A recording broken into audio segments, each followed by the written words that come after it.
लोग इंतजार कर करके थक चुके हैं सर 7 साल से हम लोग इंतजार कर रहे हैं कि वैकेंसी आएगी आएगी। इसके लिए सर मैं शादीशुदा हूँ सर, और हर बार मुझे अपनी प्रेगनेंसी टालनी पड़ती है कि लगता है कि जब देखिए तब हमेशा यूट्यूब पे एक खबर आ जाती है, पेपर में एक खबर आ जाती है कि बस वैकेंसी निकलने वाली है। मुझे बहुत क्रिटिकल कंडीशन है मेरी, मैं इसलिए नहीं करूँ। घर में मुझे ताने मिलते हैं, सास ससुर भी मुझे बोलते रहते हैं कि पता नहीं क्या पढ़ लिख के क्या कर रही है, पता नहीं क्या कर रही। सर मेरी मजबूरियों को कोई समझे, कोई मुझे जाने कि मैं कितनी तकलीफ से गुजर रही हूँ सर। इससे अच्छा मेरी कुछ ऐसी फ्रेंड्स हैं जो 29, 30 साल की हो गई हैं सर, उनकी शादियां नहीं हुई हैं, इसलिए इंतजार में बैठी हुई कि कल को वैकेंसी आ जाएगी। इनके चक्कर में पूरा समाज उनके ऊपर हंसता है। सर बस इतनी सी मांग करी हूँ सर, आप वैकेंसी तो निकालिए, एबिलिटी हमारे अंदर होगी तो हम ले लेंगे, अगर नहीं होगी तो कम से कम ये तो रहेगा, तसल्ली तो रहेगी हमारे हृदय में कि हाँ हम कर नहीं पाए। सर इसके लिए तो सर हम खुद ही बैठे हैं कि हम तो कुछ कर नहीं पा रहे हैं, अपने आप को योग्य समझ के बैठे हैं सर, आप हमें मौका दीजिए बस। एक परीक्षा કે પરીક્ષા બોર્ડનો એક નિર્ણય સામાન્ય માણસના જીવન પર કેટલી મોટી અસર કરે છે એનું ઉદાહરણ આ છોકરીના અવાજમાં છે। આ છોકરી ગુજરાતની નથી, પણ અવાજ એનો એ જ છે જે આખા દેશમાંથી આવતા અભ્યર્થીઓનો અવાજ છે। પ્રયાગરાજનો વિડીયો છે, શિક્ષકોની ભરતી માટે થઈ રહેલા આંદોલનમાંથી એક સ્ત્રી વ્યક્ત કરી રહી છે કે આ ભરતી વારંવાર પાછળ ઠેલાય કે પછી પરીક્ષાઓ લેવાઈને રદ થાય કે આખી વ્યવસ્થા ડામાડોળ થઈ જાય અને અનિશ્ચિતતા લાગે ત્યારે એની જીવન પર કેટલી મોટી અસર થાય છે।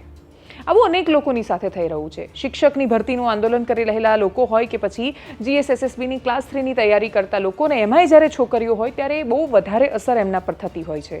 ગૌણ સેવાની ભરતીમાં આંદોલન કરતી વખતે જ્યારે બહુ જ મોડી રાત્રે ગાંધીનગરના ઘ4 ગાર્ડન પાસે એ લોકો ઉમેદવારો બેઠા હતા ત્યારે એમાંથી એક છોકરી મળી હતી ને એ પોતાના સાસુ સાથે આંદોલનમાં આવી હતી। પણ એ છોકરીએ કહ્યું કે મારા સાસુ મને આંદોલન કરવા માટે જવા દે છે અથવા મારો અવાજ મૂકવા માટે મને પ્રોત્સાહન આપે છે, પણ હું એવી અનેક સ્ત્રીઓને ઓળખું છું કે જે ખૂબ સશક્ત હોવા છતાં અને પોતાની જાતને સાબિત કરવાની પૂરી ક્ષમતા એમનામાં હોવા છતાં એ નથી આવી શકતી કેમ કે એમને એ વાતાવરણ નથી મળતું।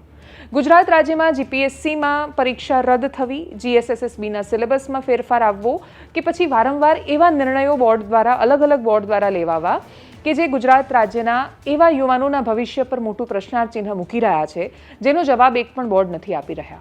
અને શું કામ નથી આપી શકતા એનું કારણ કે એ પગરખામાં પગ મૂકવાનું જાણતા જ નથી। એમને કલ્પના જ નથી કે એમનો એક નિર્ણય સામાન્ય માણસોના જીવન પર કેટલી મોટી અસર કરે છે। જે અનિશ્ચિતતા આવી રહી છે અત્યારે પરીક્ષાઓમાં અને ગુજરાત રાજ્યના યુવાનોનું ભવિષ્ય જે રીતે અધ્ધરતાલ મુકાઈ રહ્યું છે એ બહુ બધા પ્રશ્નો કરી રહ્યું છે। GPSC માટે સંદેશનો એક અહેવાલ હતો અને જેમાં એમણે એક ડેટા સાથે લખ્યો હતો કે GPSC પરથી ભરોસો ઓછો થઈ રહ્યો છે અને ધીરે ધીરે છોકરાઓ પરીક્ષા આપવાનું ઓછું કરી રહ્યા છે। એ પરીક્ષા આપવાનું ઓછું કે ભરોસો તૂટવો એના બહુ જ બધા કારણોમાંથી એક છે કે સમયસર પરીક્ષાઓ પૂરી ન થવી। GPSCના 6 વર્ષનો એક એવો સમયગાળો કે જે અત્યારે પણ એનો સુવર્ણકાળ તરીકે ઓળખાય છે ને એ છે દિનેશ દાસા જ્યારે GPSCના અધ્યક્ષ હતા એ સમયમાં GPSCમાં ઉદાહરણ તરીકે PIની એક્ઝામ હોય ને એમાં જો ફિઝિકલ હોય તો એની તારીખ બાબતે છોકરીઓને એટલો બધો ભરોસો રહેતો કે જો એ પીરિયડ્સ પર થવાની હોય તો એ પોતાનો એ સમય મેનેજ કરતી કે આ સમય દરમિયાન અમારે ફિઝિકલ આવશે, આ તારીખ છે કે જે અમે તારીખ ખેંચી શકીશું, લંબાવી શકીશું અને જેથી એવું ન થાય કે દોડવાનું આવે ને ત્યારે અમે પીરિયડ્સ પર હતા ને એટલે અમે દોડી ન શક્યા કે પોતાની ક્ષમતા પૂરી હોવા છતાં પોતાની જાતને પુરવાર ન કરી શક્યા। આટલી નિશ્ચિતતા અને આટલો ભરોસો જે વ્યવસ્થા પર હતો એ વ્યવસ્થાના એક પછી એક નિર્ણયો જેની પાછળના ઈરાદા ગમે તેટલા શુદ્ધ હોય એનું એક્ઝિક્યુશન થવામાં, અમલવારી થવામાં અને એકદમ સ્મૂથ ચાલતી સિસ્ટમને અચાનક જ બેટર કરીશું એવું માનીને બદલવાના જે નિર્ણયો કરવામાં આવ્યા એણે એ સિસ્ટમને બેટર તો નથી કરી પણ બહુ બધા પ્રશ્નાર્થ ચિહ્નો મૂકી દીધા છે। સવાલ માત્ર એનો નથી, મેન્સની પરીક્ષાના એવા કેટલાય પેપર લઈને છોકરાઓ આવ્યા હતા હમણાં થોડા સમય પહેલાં જમાવટની ઓફિસ અને એમાં એમણે પેપર બતાવીને કહ્યું કે ખાલી છે, એમાં પ્રશ્ન ઉપર પૂછાયો છે, નીચે જવાબ જ નથી લખ્યો અને છતાંય પેપર ચેકરે પૂરા માર્ક્સ આપી દીધા છે। બીજો એક સવાલ ઉપર પ્રશ્ન કંઈક પૂછાયો છે, નીચે જવાબ કંઈક આપ્યો છે અને છતાંય એને માર્ક આપવામાં આવ્યા છે। ઇન્ટરવ્યૂમાં જે ગેપનો પ્રશ્ન છે એ પણ ખૂબ ગંભીર છે।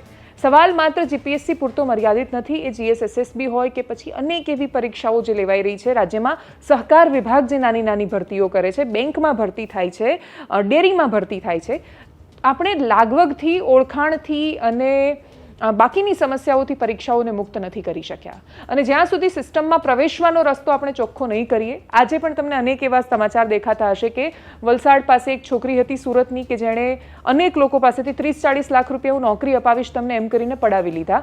હવે એ છોકરી પોતે SDM છે એવું કહેતી હતી, એ 12 પાસ હતી, એની પાસે કોઈ જ નોકરી નહોતી અને તોય લોકોને એટલો બધો વિશ્વાસ છે સિસ્ટમ પર કે સિસ્ટમમાં બધું ફ્રોડ થાય છે. તમે આજે પણ લોકોને એ વાતનો ભરોસો અપાવી શકો છો. એમને જઈને કહો કે અમે તમને જીપીએસસીમાં નોકરી અપાવી દઈશું. જીપીએસસીમાં પૈસાથી નોકરી નથી મળતી. એટલો ભરોસો તો હજી એ ગુજરાતને છે કે તમે 50 લાખ કે 60 લાખ આપી દેશો તો તમને કોઈ ક્લાસ 1 નહીં બનાવી દે.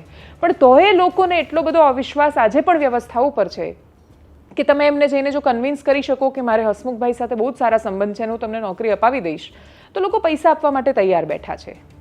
આ બધું જ બદલાવાની શરૂઆત માત્ર આ રાજ્યના નાગરિકોના બદલાવાથી થશે અને સિસ્ટમના બદલાવાથી થશે અને આ બંને સમાંતરે થવું પડશે. આ પરીક્ષાની પદ્ધતિ અને સામાન્ય માણસોને આવી રહેલી સમસ્યાઓ, આ બંનેનો ઉકેલ જો ઉપરથી નહીં આવે તો પછી નીચેથી એ સુધાર ક્યારેય નથી આવવાનો. ધીરે ધીરે જીપીએસસીના નામ પર પૈસા લેવાના ઓછા થયા. સાવ બંધ નથી થયા, પણ ખાસ્સા ઓછા થયા. હજી એ ગૌણ સેવાના નામે પૈસા લેવાય છે, હજી એ ઉર્જા વિભાગમાં નોકરી માટે પૈસા લેવાય છે. બહુ જ એવી ગંભીર પરીક્ષાઓ કે જે આપણને એવું લાગતું હોય કે અહીંયા તો પૈસા હોય જ નહીં, ત્યાંય પૈસા આપીને નોકરી આજે આ રાજ્યમાં મળી રહી છે.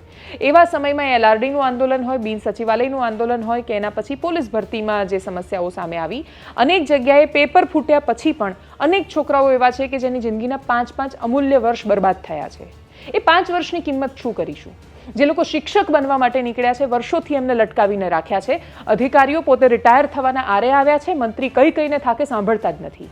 સમાચાર હતા કે કુબેરભાઈ ડિંડોરે અધિકારીને બોલાવીને ખૂબ ખખડાવ્યા કે તમે શું કામ ભરતી સતત પાછળ ઠેલી રહ્યા છો?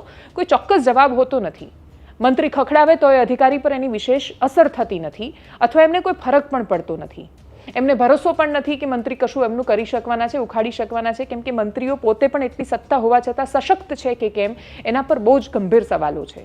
જીપીએસસીનું તંત્ર એક અલગ લેવલની લડાઈ લડી રહ્યું છે, જીએસએસએસબીનું અલગ લડી રહ્યું છે, શિક્ષકની ભરતીમાં અલગ સમસ્યાઓ સામે આવી રહી છે, સહકારની ભરતીમાં તો ઠેર ઠેર કરપ્શન માથા પર ચડીને બેઠું છે. અને આ બધા જ માણસો ભેગા થઈને જ્યારે સિસ્ટમમાં આવે છે, જેણે પેપર ખાલી રાખ્યું છે ને તોય એને માર્ક મળ્યા છે, જેણે જવાબ ખોટો લખ્યો છે તો પણ માર્ક્સ મળ્યા છે, એક છોકરી જેને એવું લાગે છે એનો ઇન્ટરવ્યૂ સારો નથી ગયો અને તોય એને પૂરા માર્ક અથવા બહુ જ સારા માર્ક મળે છે.